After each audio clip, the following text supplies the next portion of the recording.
Anderson College is one of Canada's oldest colleges, having opened its first location in 1885. Anderson has trained over 100,000 students during its over 140 years of history and continues to be an empowering partner for those who are experiencing career challenges and transitioning to the next phase of their lives. We have everything that we need in the lab classes.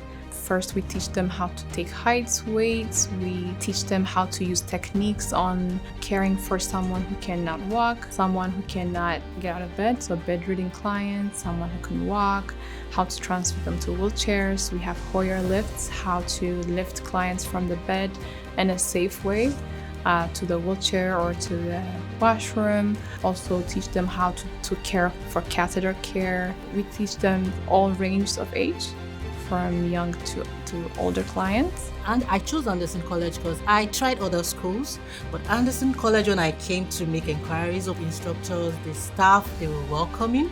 They walked me through the program, what I should expect, what my expectations would be. So PSW, they're very important in the healthcare team.